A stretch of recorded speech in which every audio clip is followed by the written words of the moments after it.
Vamos a la palabra, Romanos 12, capítulo 1.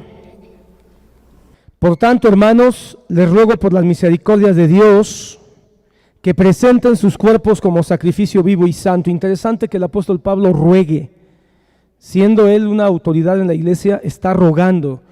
Y hace un ruego, hermano, porque yo creo que de los tiempos del apóstol Pablo, él sabía que los cristianos somos a veces cabezas duras, que a veces somos muy emocionalistas, y él sabía que tenía que hablarles de una manera donde se dieran cuenta de la urgencia a tomar en cuenta sus recomendaciones. Les ruego por las misericordias de Dios.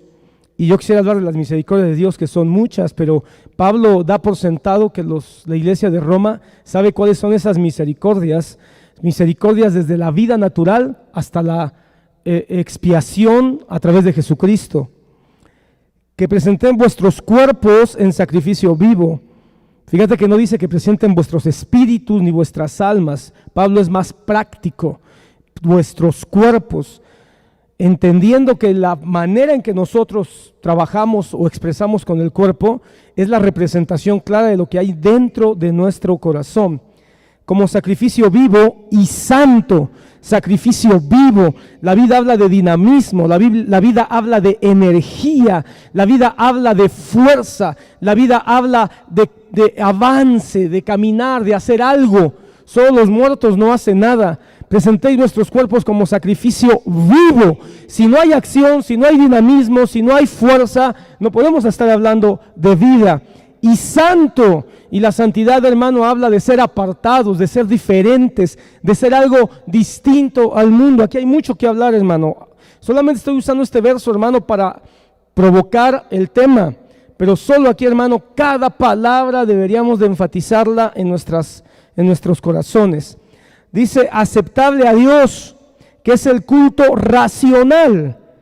Es un culto racional, es un culto que tiene que ver con la razón, que tiene que ver con el entendimiento, que tiene que ver con el buen juicio.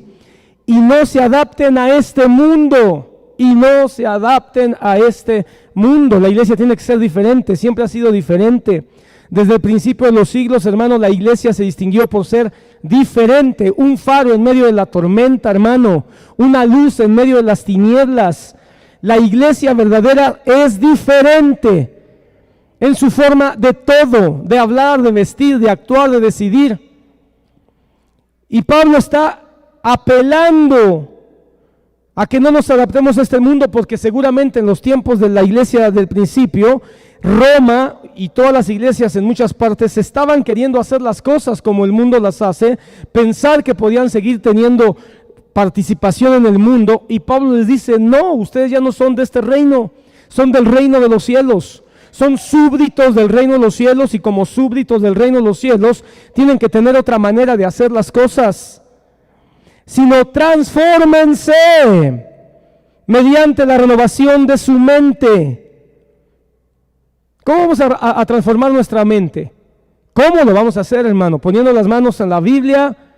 No, hermano, leyendo la Biblia, permitiendo que la Biblia cambie nuestra manera de pensar, mediante la renovación de su mente, para que verifiquen cuál es la voluntad de Dios, lo que es bueno, aceptable y perfecto. Yo no sé cómo diga tu Biblia, pero verificar es asegurarse, es certificar algo.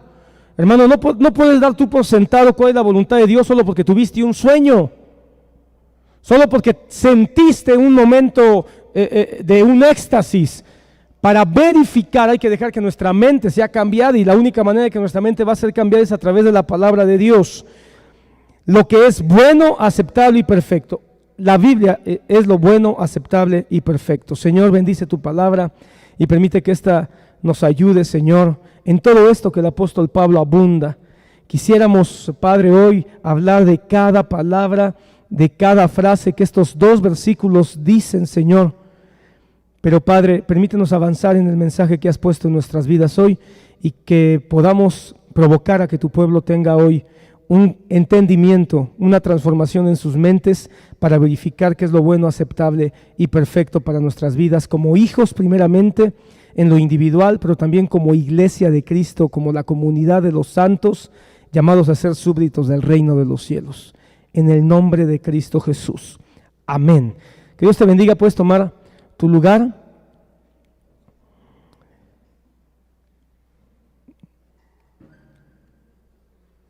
Tal vez tú no te diste cuenta, o nosotros como iglesia local. Hoy quiero hablar mucho a la iglesia local, por supuesto a la iglesia universal que nos esté escuchando en cualquier lado del mundo a través de los medios, pero quiero hablar muy particularmente a la iglesia local.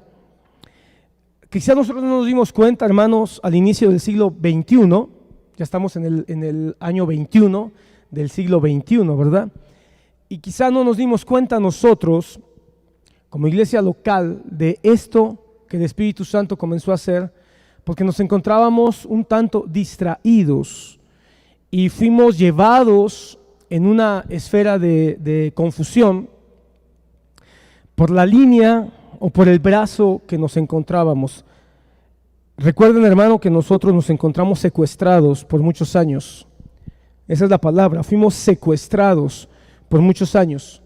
Pero gracias a Dios, hermano, aunque alguien esté secuestrado, si logra mantener su mente clara, si logra mantener su mente lúcida y logra mantener su corazón lleno de esperanza, por supuesto que ese secuestro va a ser de menor impacto. Y a pesar de haber estado secuestrados, hermano, creo que el Señor tuvo misericordia de nosotros y permitió que nuestra mente y nuestro corazón se mantuvieran en una dirección de esperanza en cuanto a las cosas de Dios. Pero a principios del siglo XXI, hermano, comenzó un movimiento que, como todo movimiento, hermano, parece que empieza débil o empieza pequeño, pero va tomando fuerza cuando son movimientos del Espíritu de Dios. Y ese movimiento, hermano, hoy tú puedes mirar con mucha más claridad, y es un movimiento que se le ha llamado un movimiento de vuelta a la reforma o de regreso a la reforma. Y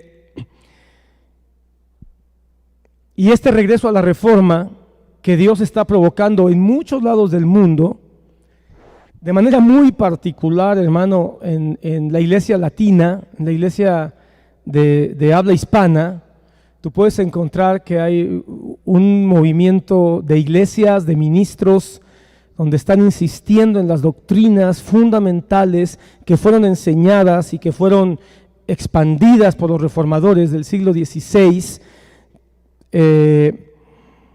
Era necesario que el Espíritu Santo provocara esto. Porque a finales del siglo pasado, del siglo XX, en las últimas décadas del siglo XX, la iglesia evangélica perdió el sentido del por qué el Señor permitió que hubiera una explosión, un dinamismo, un fuego, una fuerza a través del evangelismo y a través de manifestaciones de todo tipo que el Espíritu Santo permitió, pero que después se convirtió en una manipulación. Porque, hermano, no podemos negar que el movimiento en Estados Unidos del siglo XX, a principios del siglo XX, finales del siglo XIX, donde comenzaron a haber campañas enormes de evangelismo, donde hubo dones del Espíritu Santo sanando personas, llamando a un movimiento de señales a través de, o mejor dicho, un movimiento de santidad a través de señales.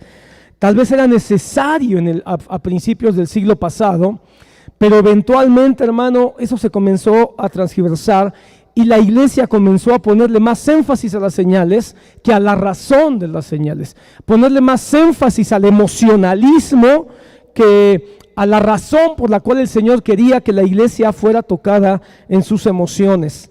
La iglesia se llenó de show, empezaron a ver showman por todos lados, ministros que se quitan los sacos, ministros que tiraban gente, ministros que hacían payasadas en el púlpito, diluyendo la predicación de la palabra y dando más tiempo, hermano, ese tipo de cosas. Se puso un sobreénfasis a la emoción.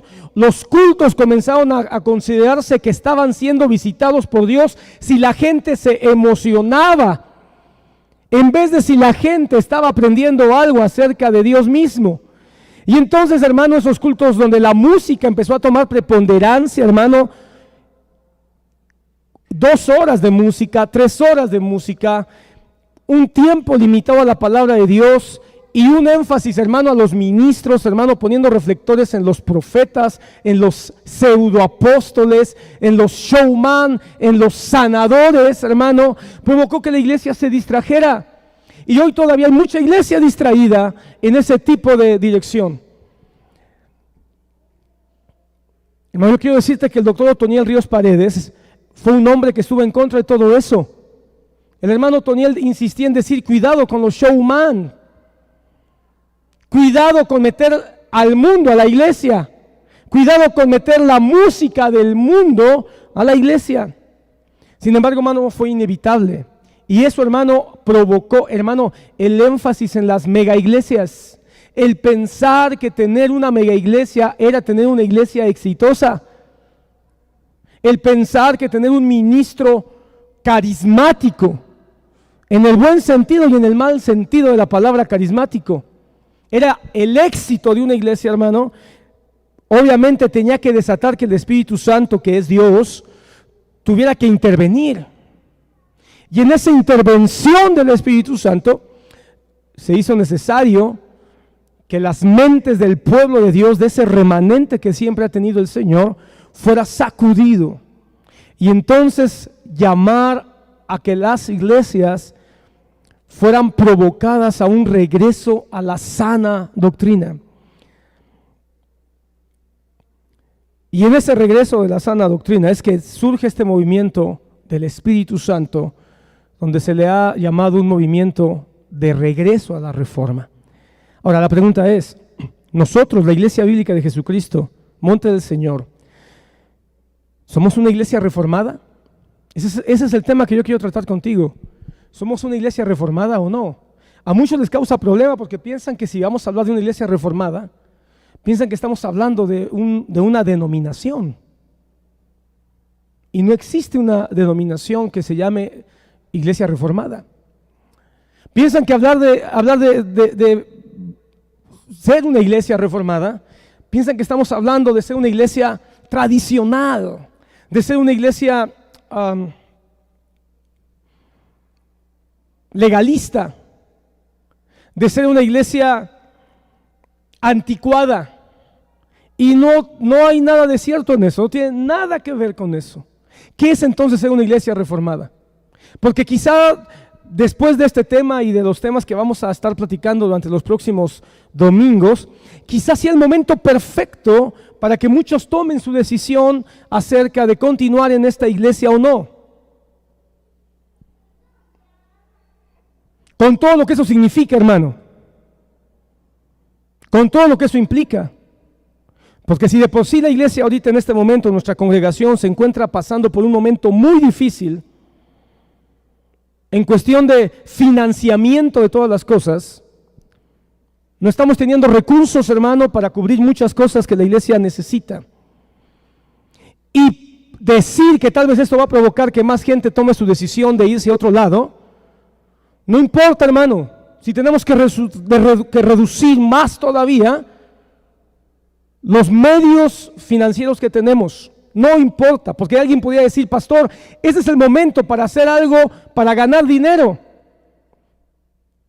Y si eso fuera lo que nos mueve, entonces seríamos todos menos una iglesia reformada. Tal vez sería el momento para ser más carismáticos que nunca, para ser más showman que nunca, para hacer las cosas como el mundo las hace, o hacer las cosas como las iglesias, ¿cómo se llaman estas iglesias? Emergentes. Hay un movimiento de iglesias emergentes donde los pastores ahora, hermano, suben desfajados, suben con tenis, suben sin púlpito, hermano, muy al estilo Steve Jobs, copiando todo el estilo de Steve Jobs, el fundador de Mac, que hacía sus conferencias con grandes pantallas, y pensando que ese estilo, y lo más terrible es que está ganando a adeptos. Es el momento. Pero no, hermano, una iglesia reformada tiene características que yo quiero compartir contigo hoy y preguntarnos, ¿queremos subirnos a este mover del Espíritu Santo o no? Tú vas a tomar la decisión. Y si tienes que tomar la decisión de moverte a una iglesia donde pienses que tirar gente, donde pienses que señales, donde pienses que gritar y donde pienses que 2 horas de música y pensar que tener que sudar la camisa es la unción del Espíritu Santo, está bien, hermano. Tendrás que tomar tu decisión. Si todavía consideras que necesitas un apóstol o un profeta que te imponga las manos y te diga cuál es la palabra de Dios, cuando la palabra de Dios ya está completa en este libro santo, será tu decisión. Si tú quieres continuar pensando que el tener sueños es lo que te va a dirigir tu vida, tendrás que tomar tu decisión hoy. Y tú que no viniste al culto de hoy, quizá te será más fácil para ti apagar el mensaje de hoy y ya no escuchar más lo que tendremos que decir el día de hoy.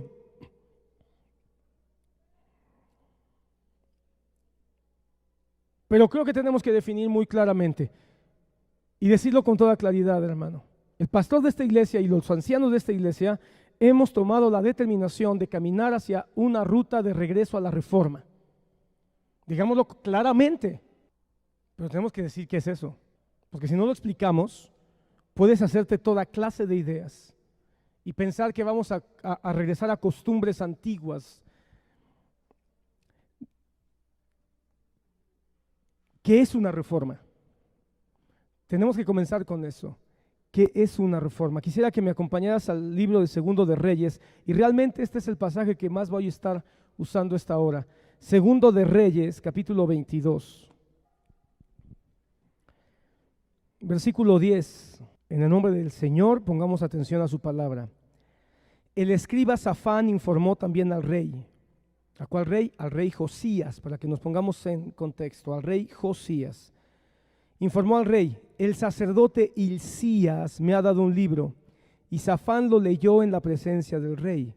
Cuando el rey oyó las palabras del libro de la ley, rasgó sus vestidos. Entonces el rey ordenó al sacerdote Hilcías, a Hicam, hijo de Safán, a Acbor, hijo de Micaías, al escriba Safán y a Asaías, siervo del rey: vayan, consulten al Señor por mí, por el pueblo y por todo Judá, acerca de las palabras de este libro que se ha encontrado, porque grande es la ira del Señor que se ha encendido contra nosotros, por cuanto nuestros padres no han escuchado las palabras de este libro. Y lo vuelvo a repetir: grande es la ira del Señor que se ha encendido contra nosotros, por cuanto nuestros padres no han escuchado las palabras de este libro, haciendo conforme a todo lo que está escrito de nosotros, escuchando las palabras y haciendo conforme a todo lo que está escrito. Entonces el sacerdote Hilcías y Ahicam, Acbor, Safán y Asaías fueron a la profetisa Hulda, mujer de Salum, hijo de Ticba, hijo de Arjaz, encargado del vestuario. Ella habitaba en Jerusalén, en el segundo sector, y hablaron con ella, y ella les dijo: así dice el Señor, Dios de Israel. Digan al hombre que los ha enviado a mí, así dice el Señor: voy a traer mal sobre este lugar y sus habitantes, según todas las palabras del libro que ha leído el rey de Judá, por cuanto me han abandonado y han quemado incienso a otros dioses para provocarme a ira con toda la obra de sus manos. Por tanto, mi ira arde contra este lugar y no se apagará. Pero al rey de Judá que los envió a consultar al Señor, así le dirán: así dice el Señor, Dios de Israel, en cuanto a las palabras que has oído, porque se enterneció tu corazón y te humillaste delante del Señor cuando oíste lo que hablé contra este lugar y contra sus habitantes, que vendrían a ser desolación y maldición, y has rasgado tus vestidos y has llorado delante de mí. Ciertamente te he oído, declara el Señor. Por tanto, te reuniré con tus padres y serás recogido en tu sepultura en paz, y tus ojos no verán todo el mal que yo voy a traer sobre este lugar. Y llevaron la respuesta al rey. Versículo capítulo 23. Entonces el rey mandó reunir con él a los ancianos de Judá y Jerusalén, y el rey subió a la casa del Señor, y con él todos los hombres de Judá, todos los habitantes de Jerusalén, los sacerdotes, los profetas y todo el pueblo, desde el menor hasta el mayor. Desde el menor hasta el mayor, entiéndase, desde el niño recién nacido hasta el anciano más longevo. y leyó en presencia de ellos todas las palabras del libro del pacto que había sido hallado en la casa del Señor. Después el rey se puso en pie junto a la columna e hizo pacto delante del Señor de andar en pos del Señor y de guardar sus mandamientos, sus testimonios y sus estatutos, con todo su corazón y con toda su alma, para cumplir las palabras de este pacto escritas en este libro. Y todo el pueblo confirmó el pacto. Y todo el pueblo confirmó el pacto. Y todo el pueblo confirmó el pacto. Que el Señor bendiga su palabra. Hermano, hay tanta riqueza en estos versículos que acabo de leer que valdría la pena detenerse en cada uno de ellos. Pero queriendo ser muy práctico en esta hora, quiero tomar este pasaje como el ejemplo perfecto de lo que es una reforma. Porque alguien puede decir, es que cuando se habla de reforma se está hablando de Martín Lutero.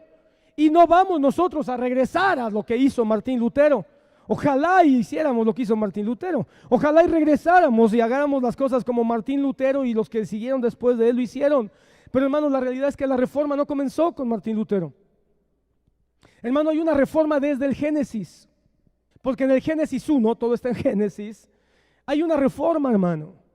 Porque la palabra dice que la tierra estaba desordenada y vacía. Y el Señor comenzó a hacer una reforma. La creación de Dios fue a través de una reforma. Ahorita vas a entender, hermano.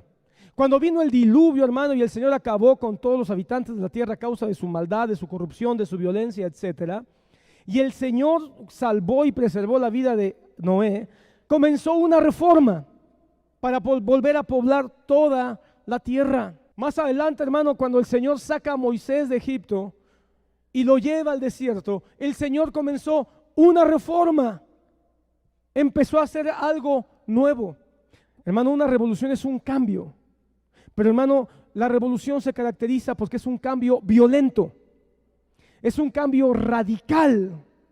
Es un cambio que se hace buscando, hermano, que haya un giro de 180 grados de una manera violenta.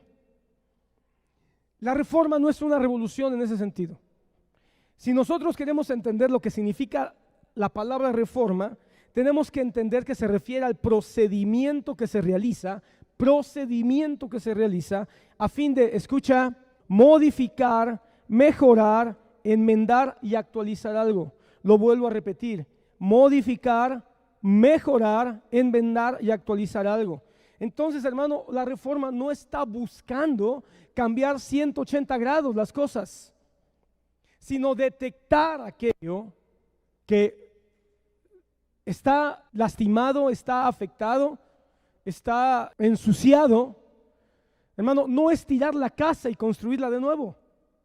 La reforma es detectar qué es lo que está dañado de la casa. Se dañaron las puertas, hay que cambiarla. Se dañó la tubería, hay que cambiarla. La fachada ya se está cayendo, pues habrá que pintarla. Porque si nosotros hablamos y pensamos que lo que Martín Lutero fue hacer un cambio de 180 grados, estaríamos tirando lo que ya vino a hacer Jesús. Porque Jesús es el que vino a sembrar o a implantar la iglesia. Él es el que hace que la iglesia comience a caminar. Él es la piedra del ángulo donde se construye su iglesia. Así que Martín Lutero no vino a hacer lo que Jesús ya hizo, sino sobre lo que Jesús dijo, enseñó en su palabra. Martín Lutero dijo, detectemos qué es lo que está mal, detectemos qué es lo que está dañado, detectemos qué es lo que se tiene que modificar y entonces ahí construyamos conforme a lo que el Señor ha diseñado. Vuelvo a repetir, la reforma entonces es modificar, mejorar, enmendar y actualizar algo. No tirarlo para volverlo a levantar. No destruirlo, sino detectar, discernir.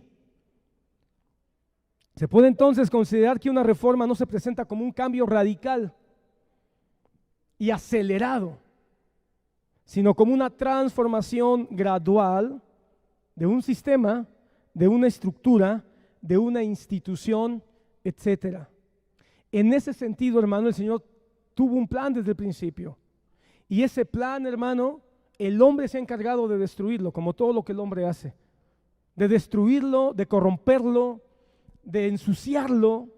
Y el Señor por eso es que ha tenido que entrar. El Espíritu Santo es el gran reformador, hermano. El Espíritu Santo es el gran reformador de toda la historia. Fue el Espíritu Santo el que dio origen en el Génesis 1 y el Espíritu de Dios se movía sobre la faz de las aguas. Fue Él. Fue el Espíritu Santo, hermano, el que se movió con Adán, con Noé, con Abraham, con Moisés, con David. Aún en Cristo, hermano, Cristo Jesús vino a hacer una reforma. ¿O no fue una reforma cada vez que Él le decía a los fariseos? ¡Ay, hipócritas fariseos! Porque ustedes leyeron en la ley, pero terminaron rigiéndose por sus tradiciones. No fue un reformador cuando les decía al pueblo: ustedes escucharon, mas yo os digo. Vino a hacer una reforma, y vino a hacer una reforma del alma, vino a hacer una reforma del espíritu. ¿Estás aquí, hermano? Entonces, hermano, a diferencia de una revolución, una reforma no es un cambio radical, sino es una renovación, una actualización que puede ser gradual, en un momento dado. Ok, con esto en mente,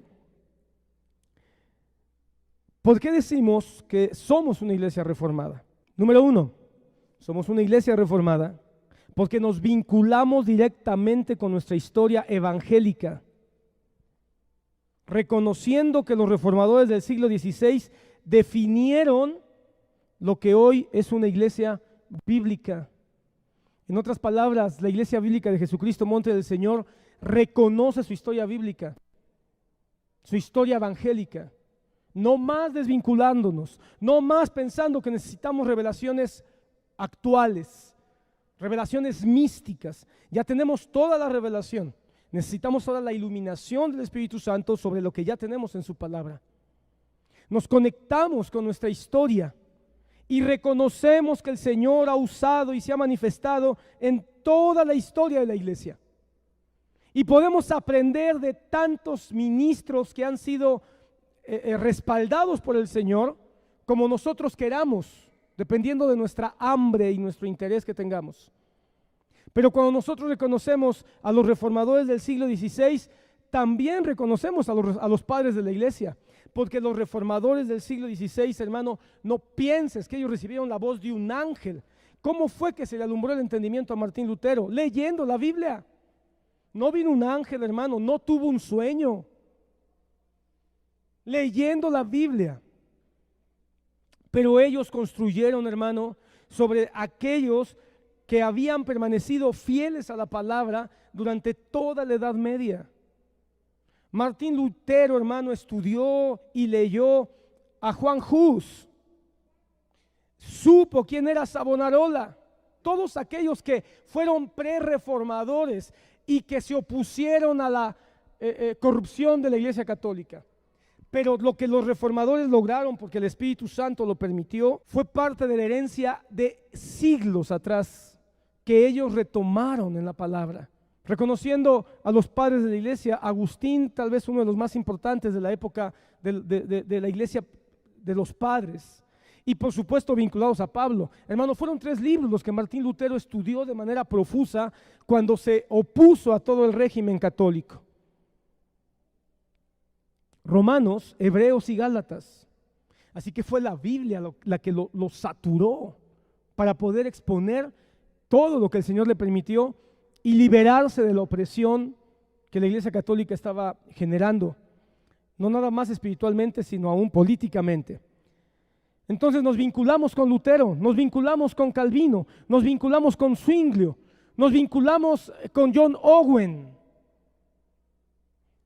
por mencionar algunos de los nombres tal vez de los más representativos. Hay muchos más, hermano. A propósito, octubre es llamado el mes de la Reforma. El 31 de octubre se celebra, no el Halloween, se celebra el Día de la Reforma. ¿Tú crees? Yo me he llegado a preguntar, Señor, es que no hay casualidades en ti. Mientras que la Iglesia Católica se estaba organizando para hacer su celebración de todos los santos, en el siglo XVI, en ese 1517, y hacer sus fiestas paganas mezcladas con cristianismo, Martín Lutero se le ocurrió en esa fecha exacta clavar las 95 tesis, como para provocar a que dejaran de estar celebrando sus idolatrías y sus cultos a los muertos y se dedicaran a estar buscando lo que la palabra de Dios dice. Pues nosotros el 31 de octubre, hermano, no celebramos el Día de los Muertos, no celebramos el Halloween. Nosotros ese día nos vinculamos con la Reforma y sería un buen día mejor para meditar en lo que Dios nos ha dejado a través de este movimiento de vuelta a las Escrituras. Y somos una iglesia reformada, número 2, porque reconocemos que necesitamos hoy, en pleno siglo XXI, al igual que en los días de Josías, ahí voy a entrar a Josías, necesitamos modificar, enmendar y mejorar el entendimiento de la doctrina, de nuestro culto, de la organización eclesiástica y aún de nuestro propio estilo de vida. Entonces, hermanos, somos una iglesia reformada no solo porque nos conectamos con los reformadores, sino porque hoy necesitamos seguir reformándonos. Necesitamos todavía actualizarnos. Necesitamos todavía renovarnos. Hay muchas cosas que necesitamos modificar como iglesia local. En ese sentido, hermanos, somos una iglesia reformada. Si alguien dice, no, pastor, ya no tenemos que cambiar nada, ya no tenemos que modificar nada, ya no tenemos que hacer cosas distintas, diferentes, hermano, eso es lo peor que puede pasar, porque entonces es ahí donde comienza la tradición. Y a veces nosotros levantamos la voz de manera despectiva diciendo, oye, es que esos tradicionalistas, pero hermano, hemos hecho una tradición de la danza, hemos hecho una tradición de las lenguas, hemos hecho una tradición del tirar gente. Los apóstoles son la tradición de la iglesia pentecostés del siglo XX y XXI. Y hay gente que piensa que no puede vivir si no tiene un apóstol. Discúlpenme, hermano, yo no puedo vivir sin Cristo Jesús.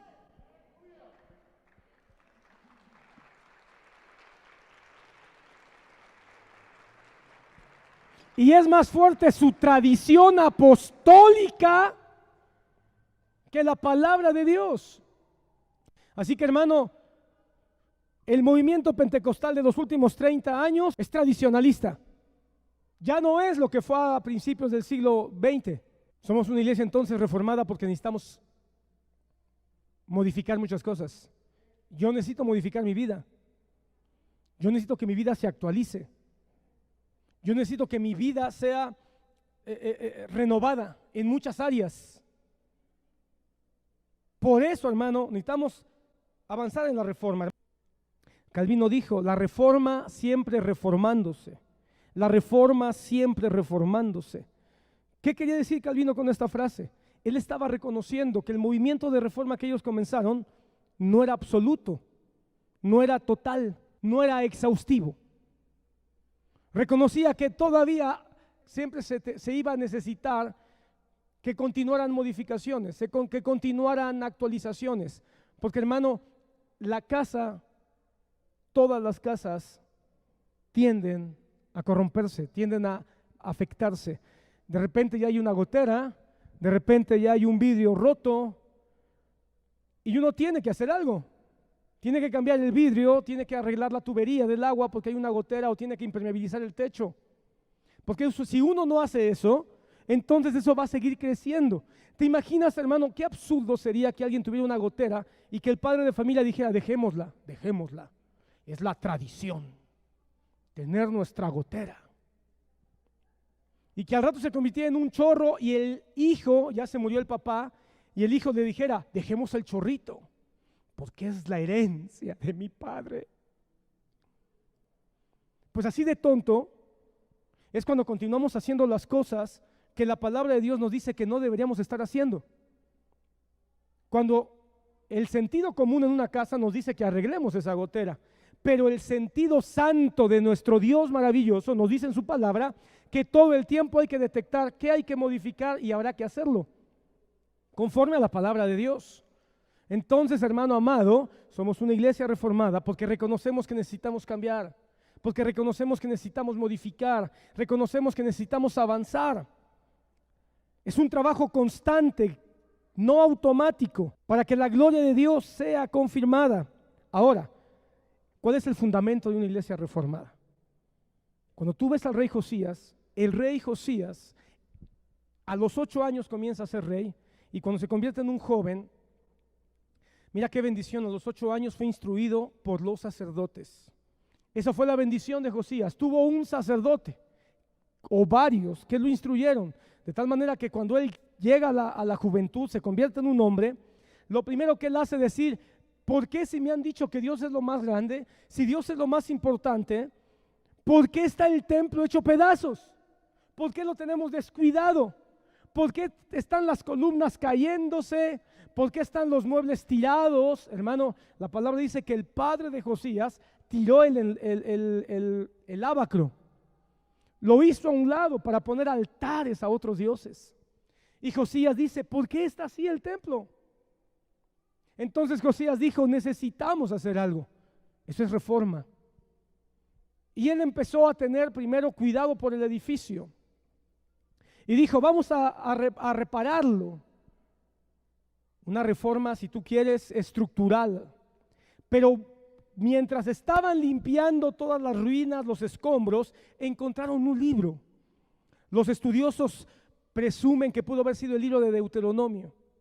Y cuando encontraron el libro, lo llevaron al rey, a Josías, y dijeron: Señor, el rey, encontramos esto en medio de todos los escombros, de todo el tiradero que había en la iglesia. Y yo te puedo decir, hermano, que a mí me preocupa todo el tiradero que hay en la iglesia de hoy. Estamos tan acostumbrados al tiradero moral, espiritual. Y el rey Josías lee el libro. A ver, léanlo, dijeron, léanmelo, léanlo, solo léanlo. Escucha otra vez, te lo vuelvo a repetir, solo léanlo. Como leímos nosotros 3 horas y media, Josías, ¿cuándo se habrá tardado en leer todo el libro de Deuteronomio? Quizás igual mediodía. Y conforme iba escuchando, su corazón dice que se iba enterneciendo, iba llorando. Dice: ¿cómo es posible que mis padres no pusieran atención en todo esto? Que no tomaran en cuenta la Biblia, que no tomaran en cuenta la palabra de Dios, tomaran más en cuenta sus tradiciones, tomaran más en cuenta sus costumbres, tomaran más en cuenta sus opiniones, sus emociones. Hermano, qué triste que de repente digamos: ay, hoy el culto estuvo medio así. ¿Por qué? Es que hoy no sentí nada. Y insistimos en pensar en que tenemos que venir al culto a sentir algo. Es que hoy la alabanza estuvo chafa, pensando que la alabanza es para nosotros, que la alabanza no es para Dios. Entonces no deberíamos buscar que los cantos trasciendan exaltando el nombre del Señor y no estimulando nuestros sentimientos. Ay, es que hoy al final el pastor no oró por las personas. Es que yo quería que me pusieran manos y me dieran una palabra. Pues que no fue suficiente las 2 horas que se desgañotó el predicador para que pienses que si no te dan una palabra personal, entonces Dios no te habló. Josías escuchó el libro y Dios le estaba hablando mientras él escuchaba, y su corazón se conmovió con la palabra. No fue necesario los gritos, no fue necesario una manipulación emocional, no fue necesaria ni tiradero de gente, no fue necesario nada de todos esos shows que hoy están ensuciando tanto el culto a Dios. Solo la palabra de Dios. Y mientras la palabra de Dios se daba, él se inquietó y dice que mandó preguntar a una profetisa. Entendamos bien, hermano, el Antiguo Testamento es la sombra y la figura de lo que iba a venir. Hoy muchos toman la figura de esta mujer Hulda para decir: ya ven, hay profetisas. Y sí, debe haber profetisas hoy, pero no el absurdo que nos han hecho creer de las profetisas modernas. Hermano, una profetisa o un profeta no es el que adivina el futuro. Eso es un error doctrinal que nos han enseñado por décadas y nos lo hemos tragado. Es parte de esas falacias que hay que reformar. Tenemos que reformarnos en ese concepto equivocado de profeta, donde un profeta escucha la voz directa de Dios y entonces dice: así dice el Señor. Hermano amado, eso no está en el Nuevo Testamento. Y aún en el Antiguo Testamento, tanto Ezequiel como Jeremías advierten y dicen: basta ya de decir así dice el Señor. Hermano amado, ¿quién es entonces un profeta o una profetisa en hoy día? Es el que habla la palabra de Dios escrita. Cuando una mujer habla la palabra de Dios escrita y con la iluminación del Espíritu Santo puede tocar la vida de alguien explicando la palabra de Dios escrita, entonces está viendo profecía. Cuando un hombre de Dios predica el evangelio en la sierra, en el campo, en la ciudad, en una iglesia, en un seminario, y puede explicar la palabra de Dios, y el corazón de los que escuchan son exhortados, son consolados, son edificados, entonces ahí hay profecía. No toda la palabra que se predica es profecía, pero cuando la predicación toca el corazón, ahí hubo profecía, según Corintios capítulo 14. Entonces esta mujer Hulda, muchos dicen, ya ven, la mujer, hay profetas en la iglesia. Hermano amado, aquí todavía no está hablando de la organización de la iglesia. ¿Quién es esta mujer? Hermano, en el Antiguo Testamento hay que encontrar a Cristo en todos lados. Hay que encontrar a Dios en todos lados. Esta mujer, hermano, es una figura, una representación, una alegoría del único que nos explica las santas escrituras, el Espíritu Santo. ¿O acaso no dijo el Señor Jesús: les enviaré al Consolador, el cual les explicará, les recordará? Cuando leyó la palabra Josías, después buscó que le permitieran entenderla. Y Hulda es una figura, representación del Espíritu Santo, hermano, que en base a la palabra que ya leyó Josías, da una explicación, una interpretación. No fue al revés, no consultó a la mujer sin antes haber leído la palabra. No fue la mujer la que dio una palabra de la nada. La palabra que dio fue en base a que Josías ya había leído la Biblia. Esta es una iglesia reformada, la que pone a la palabra en el centro, se enternece por la palabra y después de poner a la palabra en el centro, busca la dirección del Espíritu Santo para interpretarla, para que pueda tener entendimiento de ella. Y por supuesto que la mujer da directrices, pero en base a la palabra que Josías ya leyó. Entonces, con esto presente, hermano, el fundamento de toda iglesia reformada es el mismo fundamento que fue en los tiempos de Pablo, en los tiempos de los patriarcas o los padres de la iglesia y en los tiempos de los reformadores del siglo XVI. Es decir, la palabra de Dios en el centro, el regreso a las escrituras como la única autoridad, el regreso a la palabra de Dios como la base de nuestro caminar. ¿Estás aquí? Hermano amado, muchos piensan que regresar a las reformas es otro tipo de cosas, pero no puede haber un regreso. No podemos hablar de una iglesia reformada si no volvemos a las escrituras y no hacemos de las escrituras el centro del culto, el centro de nuestra vida. Porque, hermano, podemos decir nosotros somos una iglesia reformada, pero si no permitimos que la palabra de Dios haga todo su efecto, hermano, nada más vamos a estar poniéndole un nuevo logotipo o un nuevo nombre, denominación. Y no se trata de eso, hermano amado. No pretendemos eso, hermano. Porque tampoco se trata de decir hoy, ok, soy una iglesia reformada, entonces voy a cambiar todo y ahora vamos a cantar puros himnos y ahora vamos a leer la palabra nada más de esta cierta forma. No es así, hermano. Vamos incluso hasta cambiar nuestra forma de vestir. No, hermano, cambiar al enfermo no lo hace sano. Cambiarlo de cama no lo sana. Ni siquiera es, hermano, poner las 5 solas en nuestro logotipo. Porque las 5 solas, hermano, y las doctrinas de la gracia son de alguna manera las piedras fundamentales de la reforma del siglo XVI. Pero ni siquiera poner esto o conocerlo, porque podemos nosotros manejar muy bien el concepto de las 5 solas o manejar muy bien los 5 puntos de la reforma, pero conocerlo no nos hace reformados. Es fundamental conocer esto porque es una herencia poderosísima, hermano. Yo estoy cautivado con las doctrinas de la gracia. Me ha reformado mi alma a entenderlas, no que no las conocía, sino que no las entendía como ahora las estoy entendiendo. Pero entenderlas no significa nada si no ponemos, hermano, el centro, y el centro es volver a las Escrituras, como lo hicieron Lutero, Calvino, Zwinglio, Melanchthon, etc. El mismo rey Josías puso la palabra de Dios en el centro. ¿Sabes qué pasa? Que nos hemos hecho flojos. Y aunque insistimos en leer la Biblia, aunque insistimos en escuchar la palabra de Dios, nos hemos hecho perezosos. Mira, la Reforma Protestante, rapidito, en 5 minutos lo digo. Su eje fueron 2 cosas: solo por fe, es decir, salvo solo por la fe en Cristo Jesús, y la sola Escritura, la Escritura como la máxima autoridad. Fueron sus 2 ejes principales: salvos por la fe en Cristo Jesús, y solo por Cristo Jesús, y solo por Cristo Jesús, pero basado en la Escritura. Sin embargo, hermano, el solo por Cristo Jesús ser salvos no se puede sustentar si no hay una autoridad que lo respalde. ¿Y cuál es la autoridad que respalda que solo por Jesús somos salvos? La palabra de Dios.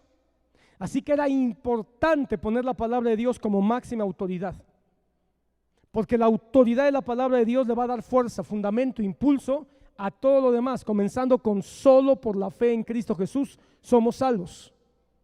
Entonces, hermano, la Reforma llegó a un punto donde tuvieron que decidir, a ver, ¿quién es nuestra autoridad? ¿El Papa o la Biblia?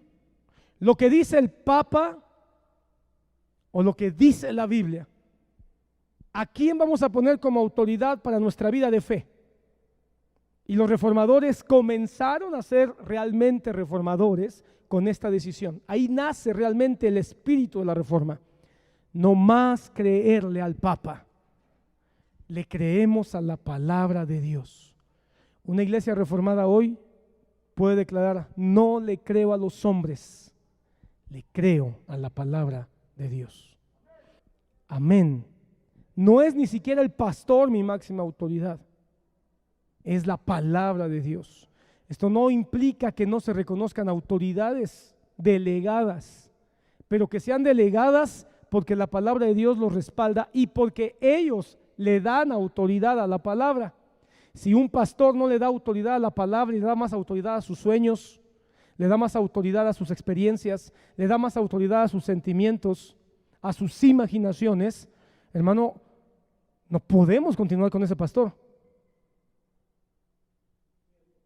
Pero si el pastor le da autoridad a la palabra, predica con la palabra, desde la palabra, con la fuerza de la palabra, entonces debemos sujetarnos a ese pastor.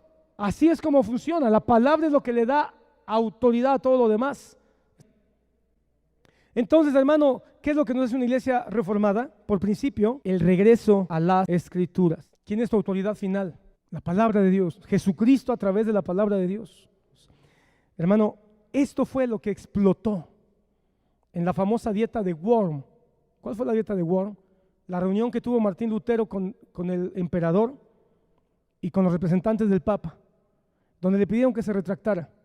Y él, hermano, prendió la mecha cuando él declaró literalmente: a menos que se me convenza por testimonio de la Escritura o por razones evidentes, puesto que no creo en el Papa ni en los concilios de la Iglesia Católica Romana, estoy encadenado por los textos de la Escritura que he citado y mi conciencia es cautiva de la palabra de Dios.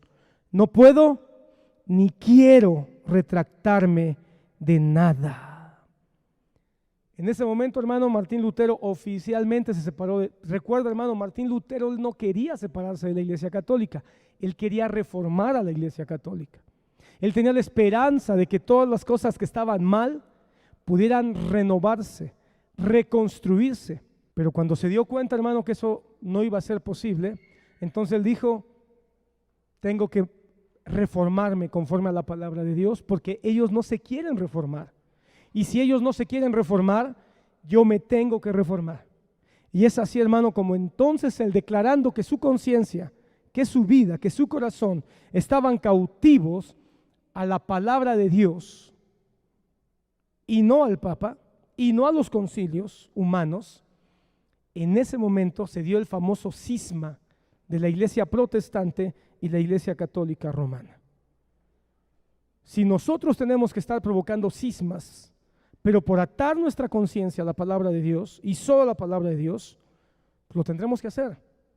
Tengo que ser muy claro contigo.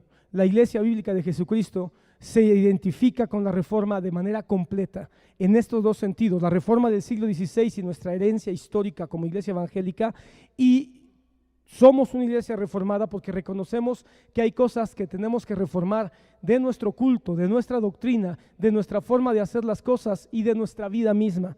Ahora pon atención con esto que te quiero compartir a continuación, porque creo que es muy importante. Muchos creen que la Reforma solamente fue un movimiento teológico y que lo único que hizo fue combatir la teología de la Iglesia Católica en relación a la justificación, a la salvación, a la fe, etcétera. Y piensan, hermano, que ser un reformado es estudiar teología. Y piensan que una iglesia reformada tiene entonces que tener un estudio exhaustivo en un instituto o en un seminario. Hermano, yo he aprendido y estoy totalmente convencido y de acuerdo con el hermano R.C. Sproul de que todos debemos ser teólogos, en el sentido, hermano, de que la iglesia necesita doctrina, porque la teología no es otra cosa sino la doctrina de Cristo, enseñada de manera estructurada. En ese sentido, hermano, Monte del Señor siempre ha sido una iglesia con teología, porque siempre hemos estado enseñando doctrina, siempre hemos tenido doctrina, siempre hemos dado preeminencia a la doctrina. Pero ahora nos encontramos en un punto donde estamos claros que tenemos que revisar de toda esa doctrina qué tiene buenas bases, en qué se mantiene sólida como una casa. Pero en esa doctrina quizá haya, como ya dije, llaves, puertas, cerrojos o ventanas que tendremos que cambiar. Pero puedes estar seguro y tranquilo que no se va a cambiar toda la doctrina, porque alguien puede pensar, el pastor va a cambiar toda la doctrina. Definitivamente no, porque hay mucha de esa doctrina que está bien fundamentada primero en la palabra de Dios y después en nuestra herencia histórica. Sin embargo, hay ventanas, hay cables, hay tuberías que se echaron a perder o que se construyeron de una manera no tan eficiente y que ahí tendremos que reformar. Hermano, yo escuchando mensajes del hermano, estoy leyendo ahorita un libro del hermano Otto y estoy sorprendido porque estoy haciendo una reforma.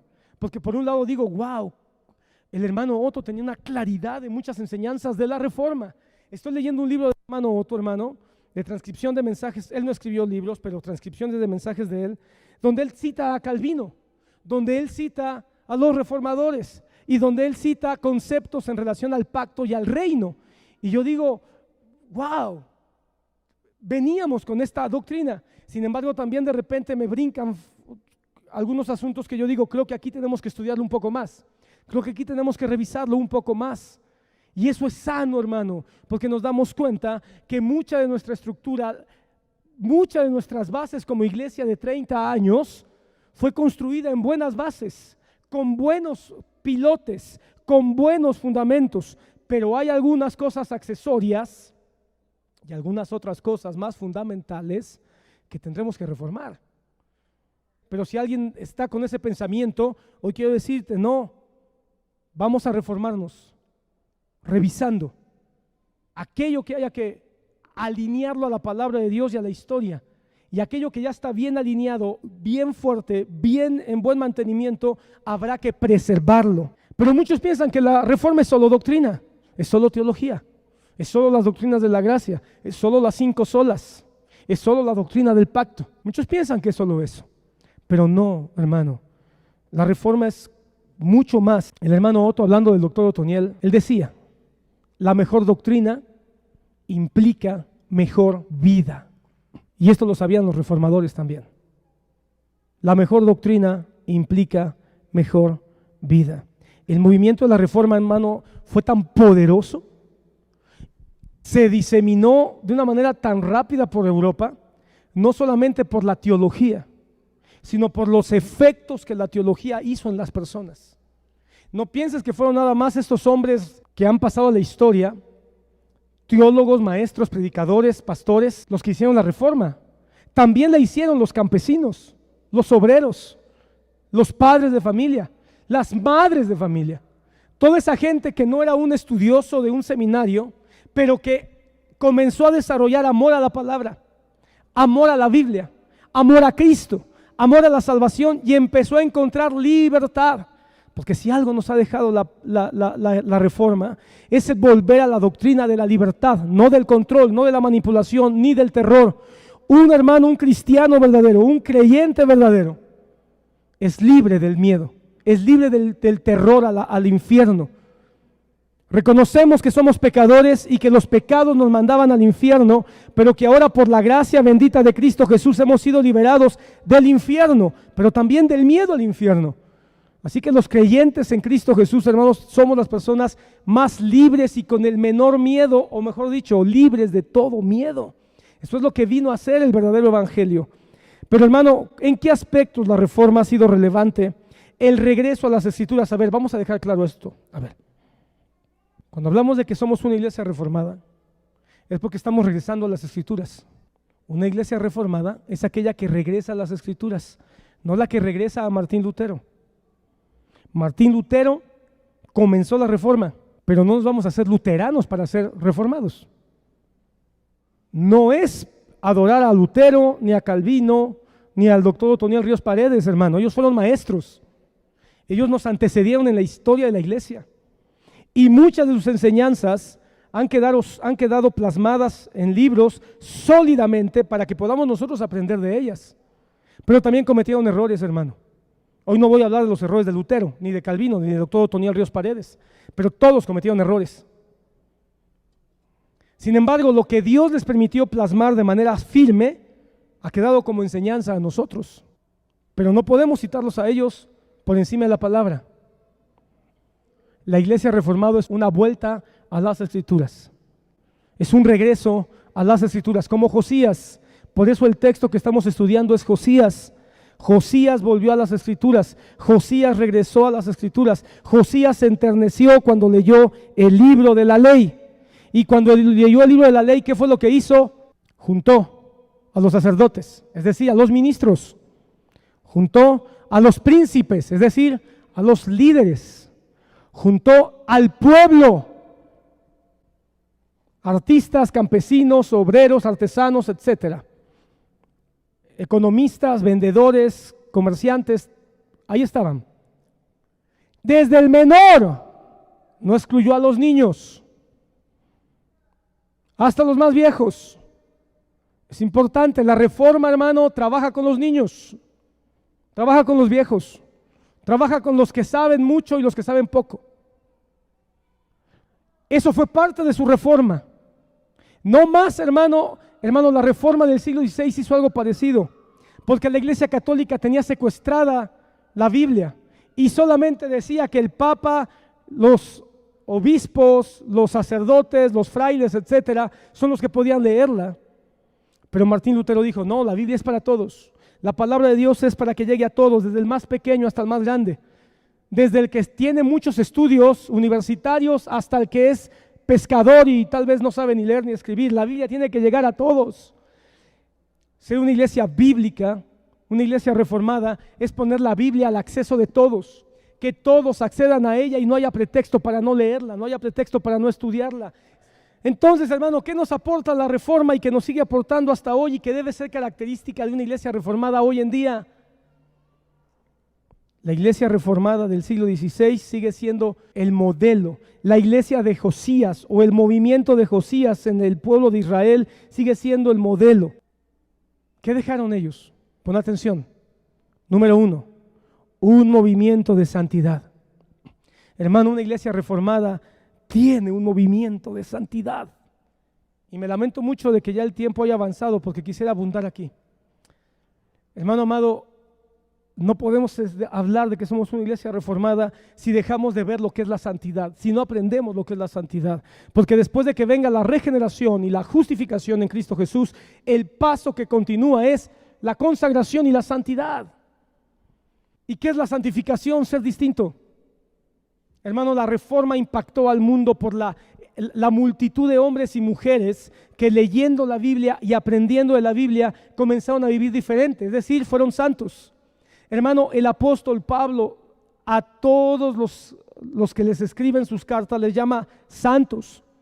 Hermano, santo no es el que es muy bueno, Santo no es el que hace cosas y nunca falla. Santo no es el que hace milagros. Santo es el que ha sido llamado por Cristo Jesús a la vida eterna, y entonces a través de la palabra puede caminar en consecuencia de ese llamado que ha recibido. Santo no es no equivocarse. Santo es sencillamente caminar como Cristo nos llama, como Cristo nos instruye, como Cristo nos enseña en su palabra.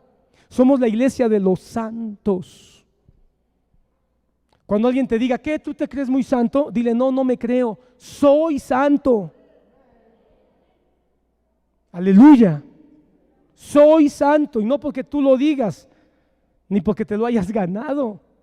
Jesucristo te dio ese privilegio de ser santo, es decir, de ser apartado para Él. El verdadero creyente en Cristo Jesús ha sido apartado para Él. Y si ha sido apartado para Él, entonces va a hablar diferente, va a vivir diferente, va a hacer las cosas de manera diferente conforme a la palabra de Dios. Así que, hermano, ser santo es pelear contra el mundo. Hermano, este proceso de santidad es una lucha, pero no estamos solos, el Espíritu Santo nos acompaña. Es una batalla constante contra nuestra manera de pensar, nuestra manera de hablar, contra las tentaciones del mundo, pero no estamos solos, el Espíritu Santo está para ayudarnos. Ser santo no es ser perfecto, ser santo no es equivocarse, ser santo es tener la palabra de Dios que nos impulsa a vivir de una manera diferente. El culto bíblico, los cultos en las iglesias están basados en tres componentes principales en una iglesia reformada. Número uno, una iglesia reformada pone un énfasis preponderante en el día del Señor, es decir, en el culto del domingo. Una iglesia reformada enfatiza el culto del domingo por sobre todas las cosas. Hay más cultos, claro, hay más reuniones entre semana, todo eso es necesario, pero el culto del domingo, una iglesia reformada, hermano, le pone un énfasis porque sabe que es el día del Señor. No podemos nosotros decir que somos una iglesia reformada si no le damos énfasis a la herencia histórica de reunirnos todos los domingos. ¿Desde cuándo viene esa herencia histórica? Desde el libro de los Hechos. Se comenzaron a reunir el primer día de la semana, y el primer día de la semana reunían sus ofrendas, y el primer día de la semana el Señor se le apareció a Juan. Hermano, ¿por qué se le apareció el Señor en el primer día de la semana cuando le dio el Apocalipsis? Porque era el día que ya habían ellos adoptado para que fuera el culto al Señor. Debe ser preponderante. Hermano, un cristiano, un creyente en Jesucristo no debe trabajar los domingos, o no debería. Aunque sea el día que más ganancias crees que tú tengas, porque tiene tanta fe en que Cristo es su autoridad y que la palabra de Dios es verdadera, que está convencido que el Señor le va a proveer todos los demás 6 días lo que el domingo pudiera significar en cuanto a ganancias. Hermano, tú ve al barrio de Polanco donde están los judíos, ve un viernes a las 6 de la tarde o un sábado al mediodía, vas a encontrar cerrado. Porque ellos saben que es el día del Señor, el Sabbat. Pero para nosotros los herederos del cristianismo y de la iglesia, el día del Señor es el domingo. La iglesia tiene que ser santa y diferenciarse del mundo, y tener el domingo como el día principal para hacer culto. La segunda cosa que tiene que ver con el culto al Señor que nos identifica como una iglesia reformada, además de darle preponderancia al día domingo, es tener la palabra como centro principal en el culto, siendo básicamente cristocéntrica. Pon atención aquí. Algo que hicieron los reformadores, hermano, fue quitar tantas cosas, tantos ídolos. Comenzaron con eso, ¿verdad? Quitar a todos los ídolos, a la Virgen, a San Judas Tadeo, y a santo no sé qué, y a santo no sé cuánto, y dejar que la iglesia fuera ocupada por los verdaderos santos, no por los santos de madera y de yeso, sino por los verdaderos santos, que son los creyentes en Cristo Jesús. Y que la palabra fuera el centro, que los púlpitos se usaran para poner una Biblia, y la Biblia fuera leída y la Biblia fuera explicada, poniendo a Cristo en el centro. Hermano, una iglesia reformada no es nada más la que lee la Biblia, sino que pone a Cristo como el núcleo de la Biblia. Cuidado, uno puede tener la Biblia y terminar judaizando. Eso no es una iglesia reformada. Una iglesia reformada es la que ve a Cristo en la creación. Ve a Cristo en la regeneración de Adán y Eva o en la justificación de Adán y Eva. Ve a Cristo en el arca. Ve a Cristo en el Cordero de Abraham. Ve a Cristo en todos los sacrificios que hizo el pueblo de Israel en la ley mosaica. Ve a Cristo en David. Ve a Cristo en Jonás. Ve a Cristo en toda la Biblia. Porque el Nuevo Testamento es el cumplimiento de los profetas. Y si es el cumplimiento de los profetas, entonces es el cumplimiento del Cristo escondido en el Antiguo Testamento. Aún en los cantos. Una iglesia reformada tiene cantos que enfatizan la obra de Cristo. Hermano, no estoy diciendo que no haya cantos que no se deban cantar y que no hablen de Cristo. Hay cantos que puede ser que no hablen directamente de Cristo, pero que son cantos que nos pueden estimular. Fíjate lo que estoy hablando. Estimular a la alabanza, estimular a la adoración, estimular a la confianza en Cristo Jesús. No estimular a la carne, ¿verdad? Volvamos otra vez a esas enseñanzas que teníamos en los 90s, los que todavía estaban de aquellos tiempos. En los 90s, hermano, enseñábamos lo que aprendimos, que la música estimula al alma, al espíritu y al cuerpo. Y hay que ver qué alabanza estimula qué cosa. Porque si cuando tú llegas a un culto y escuchas alabanza que estimula tu alma, puede ser que hay un problema si no te estimula a tener comunión con Cristo.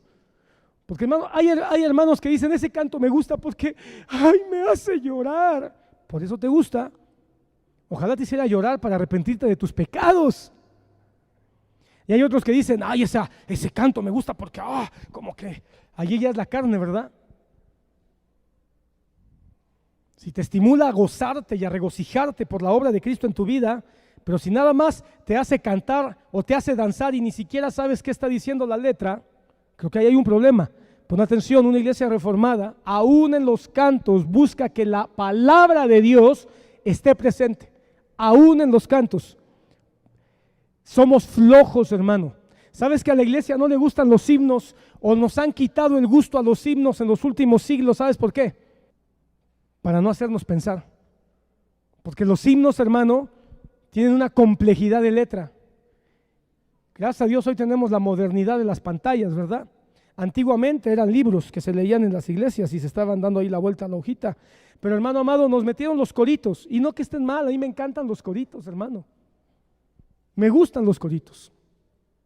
Pero a veces el corito nos gusta porque es muy fácil. Volvamos a los himnos, porque los himnos, hermano, nos van a generar inteligencia, nos van a generar conciencia, nos van a generar esfuerzo mental. No dice la palabra, lo leímos al principio, tengamos un culto racional, un culto donde estemos allí. Ese canto habla de la obra, de la justificación, del poder, de la resurrección, la segunda venida. Y esto es doctrina.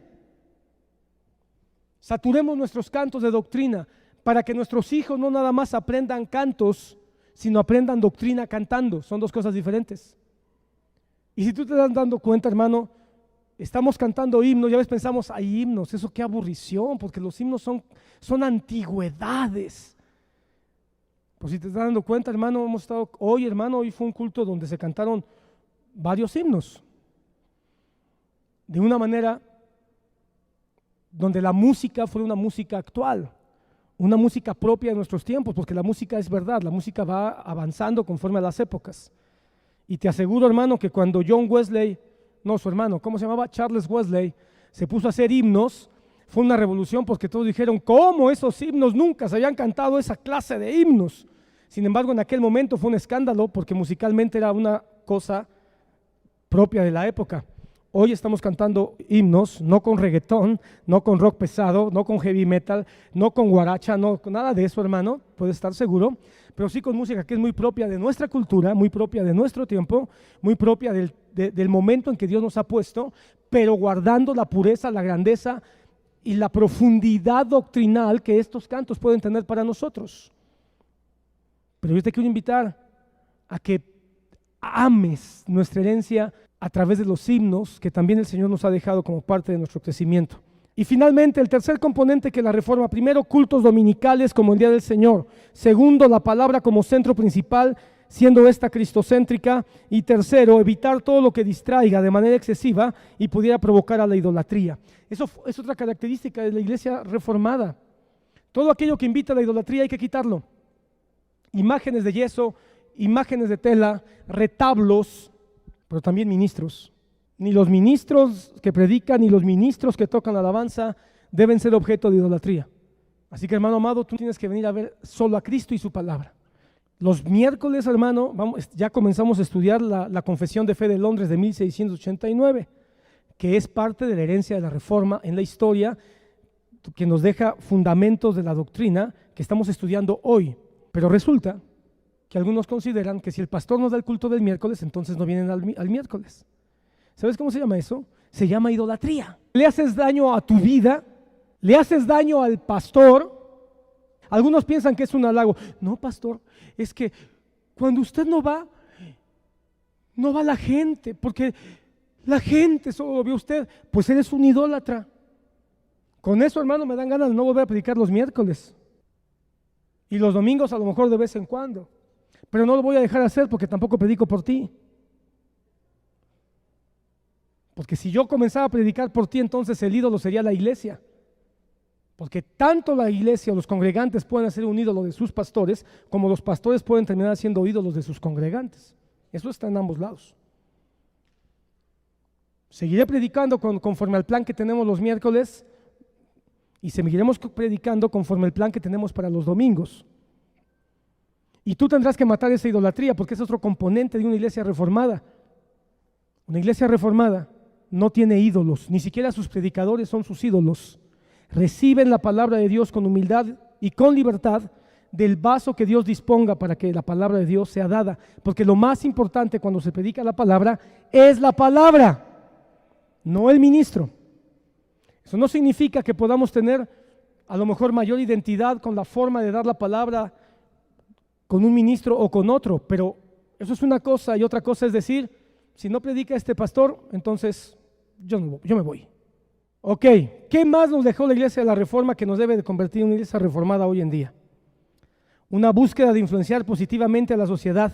Escucha, la Reforma no fue solo teología, la Reforma no fue solamente cambios en los cultos, la Reforma provocó una influencia positiva a la sociedad, desde la política, desde el arte, la economía, en todas las áreas.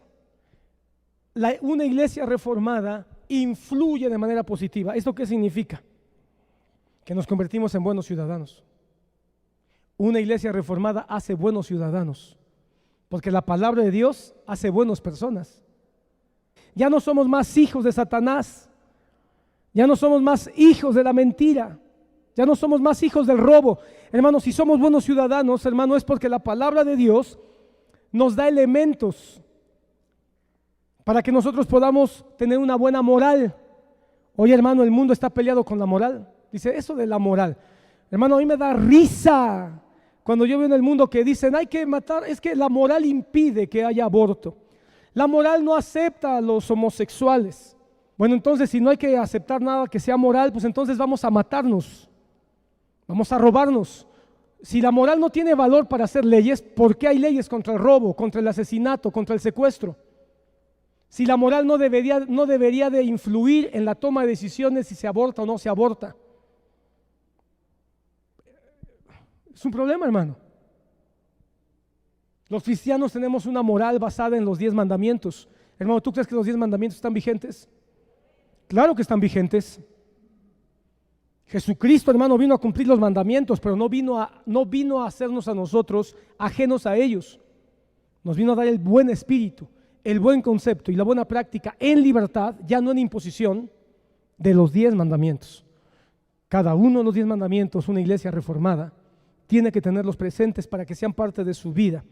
La iglesia protestante en toda la historia ha tenido un buen concepto o un concepto correcto de buena vecindad, es decir, el respeto, la cordial convivencia, la ayuda mutua, son referentes de un buen testimonio de los protestantes ante los ojos de los que nos rodean.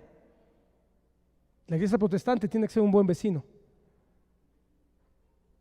La iglesia protestante, hermano, la iglesia reformada, aporta a la economía, a una economía sana, pujante y correcta de una sociedad. ¿Sabes tú, hermano, que Ginebra, que se convirtió casi en una sociedad 100% protestante, era una sociedad económicamente muy fuerte en su época? Fue la ciudad donde Calvino funda la iglesia que más tiempo pastoreó hasta su muerte. Porque, hermano, el concepto de una economía correcta o una economía próspera tiene fundamentos reformados. ¿Por qué? Porque la Biblia nos invita a la honestidad, porque la palabra nos invita al ahorro, nos invita a la buena inversión. ¿No fue Jesús el que le dijo al siervo malo, por lo menos hubieras dado el dinero al banco para que te dejara intereses? Invita, hermano, a las balanzas justas. Entonces, hermano, una economía sana es parte de la enseñanza de una iglesia reformada. Invita al trabajo. El que no trabaje, que no coma.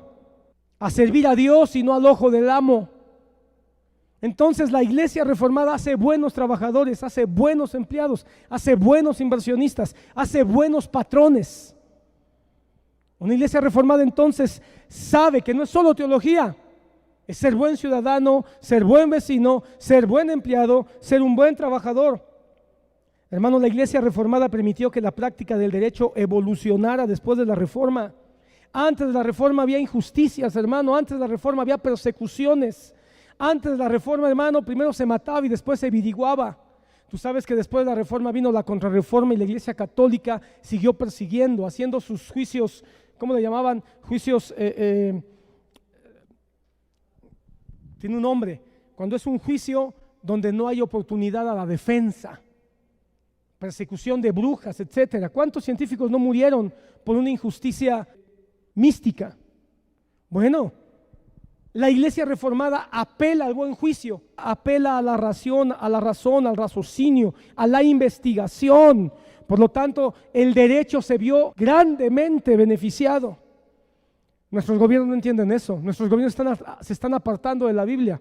Y, hermano, la iglesia nunca va a lograr cambiar a los gobiernos. Eso va a pasar hasta que Cristo venga. Pero, hermano, si los gobiernos se dieran cuenta que la palabra de Dios tiene el modelo perfecto, nunca va a ocurrir, hermano. No esperes un gobierno teocrático en la tierra. Eso no va a ocurrir hasta que Cristo venga. Pero la iglesia sí puede entender que aunque el gobierno no lo entienda, yo sí lo entiendo. Entonces yo debo ser apegado al derecho conforme a la palabra de Dios. Hermano, la ciencia se fue grandemente beneficiada con el movimiento de la reforma. Y hoy las iglesias reformadas, hermano, promueven la ciencia. Una ciencia racional, una ciencia bien justificada, porque también hay una falsamente llamada ciencia, pero la reforma impulsa la ciencia, hermano. Después de la reforma vino el humanismo y vino un desarrollo de pensamiento muy importante que se fue alejando de la palabra de Dios, se fue alejando de la reforma protestante, pero con todo se vio beneficiada, hermano. Donde gobernaba la iglesia católica había persecución, había limitación. Los científicos eran perseguidos. En los países donde la reforma fue adoptada y fue influenciando aún a los gobiernos, los científicos prosperaron, los pensadores crecieron, los investigadores se desarrollaron y algunos con tanta libertad que terminaron convirtiéndose en enemigos de la iglesia, pero tenían libertad. La educación académica basada en la palabra de Dios y en la ciencia fue relevante en el tiempo de la reforma. Martín Lutero se encargó de que no nada más se conociera lo que él decía, sino que lo pudieran leer, y para que lo pudieran leer había que educarlos. Así que el hermano levantó colegios para enseñar a leer y escribir, y eventualmente se fueron levantando universidades, hermano, para que se enseñara ciencias, se enseñara artes, se enseñara teología, se enseñara música. La reforma impulsó el conocimiento, impulsó el desarrollo de las aptitudes humanas desde la perspectiva de lo que la palabra de Dios enseñaba. Entonces, hermano, una educación académica basada en la palabra de Dios y en la ciencia es relevante para una iglesia reformada. La iglesia reformada puso un gran énfasis en la familia. Para Martín Lutero la familia fue tan importante, hermano, que él sabía que tenía que dar ejemplo. Y la forma en que lo dio fue buscando una mujer con la cual casarse para dar un testimonio de que Dios ama a la familia, Dios trabaja en familias. Así que, hermano, está saturada toda la bibliografía de pensadores protestantes, reformados y herederos de la Reforma, poniendo énfasis en el matrimonio, poniendo énfasis en la educación de los hijos, poniendo énfasis en la devoción familiar, poniendo énfasis en el papel de la mujer como esposa y madre, en el papel del hombre como padre de familia y como marido, cómo debe conducirse una familia cristiana, como testimonio de lo que Dios está haciendo. Si alguien piensa que una iglesia reformada no pone énfasis en la familia, está equivocado. Fue fundamental que las familias sirvan de manera unida en sus congregaciones, que los padres aprendan para enseñar a sus hijos, que las madres reciban para poder aportarle a sus hijos, combatir el divorcio, pelear para que las familias se mantengan unidas y fuertes. Esa es una herencia de una iglesia reformada. Si tú cuando salgas miras la visión o la misión de nuestra iglesia, te vas a dar cuenta que hemos puesto un enunciado ahí que dice poniendo énfasis primordial a la familia. La Reforma aportó a la higiene y al cuidado del cuerpo como un principio bíblico. Aunque tú no lo creas, hermano, una iglesia protestante puso énfasis en que un creyente debe tener limpieza del cuerpo, porque si hay limpieza de la mente y del alma, tiene que manifestarse en la limpieza del cuerpo. Por eso, hermano, la asepsia fue algo que surge de la herencia reformada. Se forman hospitales, se forma la Cruz Roja. Todo esto es parte de lo que la iglesia reformada hizo. Y finalmente, hermano, el amor al prójimo como un principio bíblico también es una herencia de una iglesia reformada. Porque si nosotros amamos al prójimo, estamos siguiendo a Cristo. Si nosotros ponemos a la otra persona, al prójimo, por encima de mí mismo, hermano, entonces estoy imitando a Cristo Jesús. Por eso, hermano, dentro del movimiento reformado surgen orfanatorios, surgen asilos, surgen centros de ayuda comunitaria. Ahora se han convertido como parte del movimiento humanista, pero sus orígenes, hermano, fue parte del movimiento reformado. George Mueller, hermano, el padre de los huérfanos, conocido porque fundó más de 120, 150 orfanatorios en Inglaterra. Él era un hombre de herencia reformada. Entonces, hermano, teniendo todo esto, no pienses que sea una iglesia reformada es solo conocer las 5 solas y las doctrinas de la gracia. Si te das cuenta, es vivir el evangelio. Si te das cuenta, ser una iglesia reformada es tener a Cristo por centro, pero vivirlo en nuestra vida particular, siendo un reflejo al mundo de Cristo en nuestras vidas. Josías, termino, hermano, después de que hizo todo esto, puso manos a la obra. Y cuando tú lees 2 de Crónicas 35, 18, ¿qué hizo Josías? Juntó a los sacerdotes, juntó a los profetas, juntó a los hombres, a las mujeres, a los niños, a los ancianos y les dijo: pongamos la palabra de Dios en nuestra vida, leámosla, conozcámosla y vivámosla. Y después, ¿qué pasó? Lo primero que hizo fue quitar los ídolos.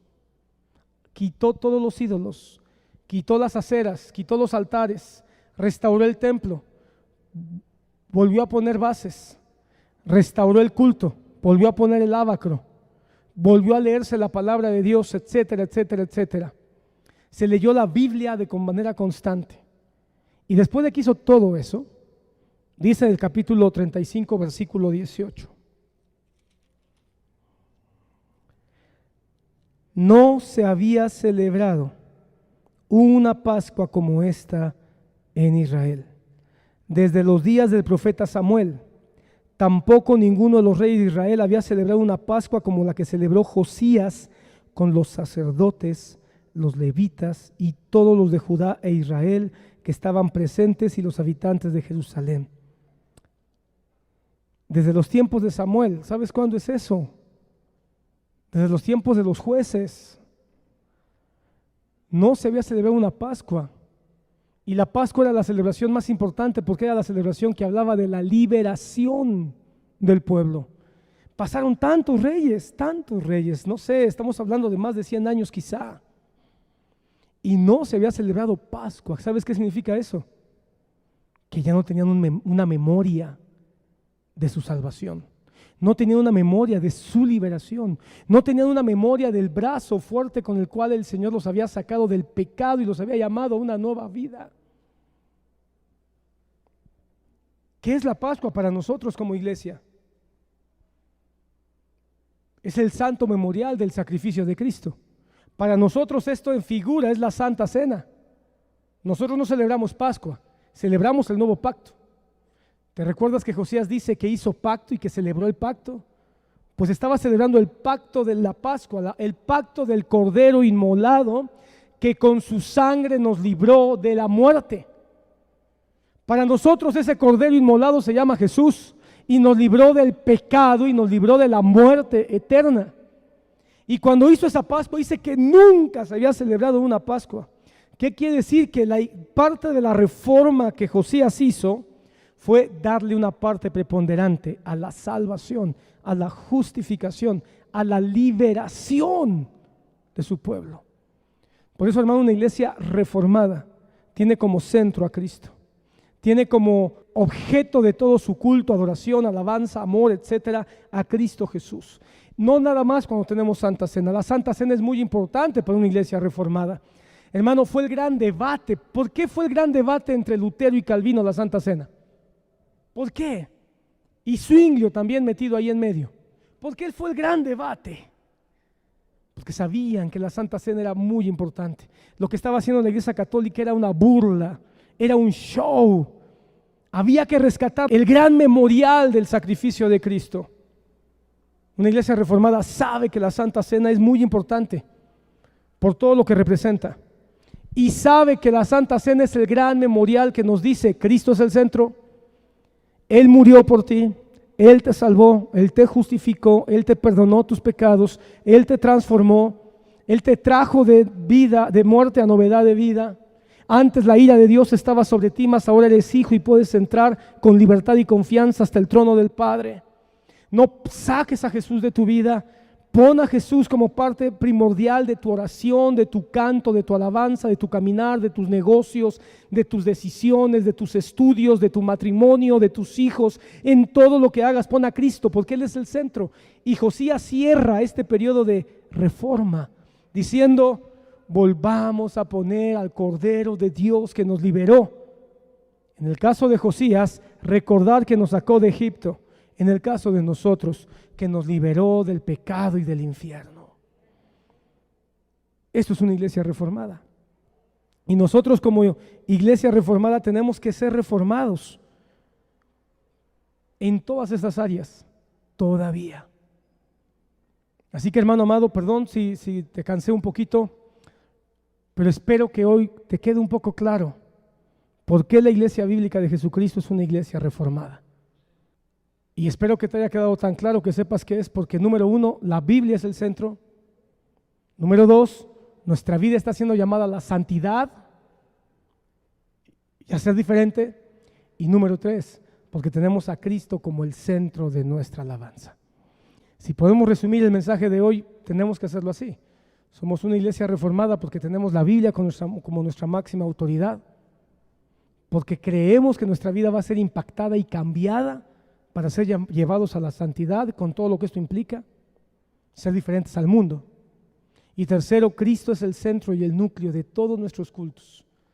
Y nuestra memoria debe estar siempre puesta en el Cordero de Dios que quita el pecado del mundo. Una iglesia reformada, el culto está centrado en Él y no en nosotros.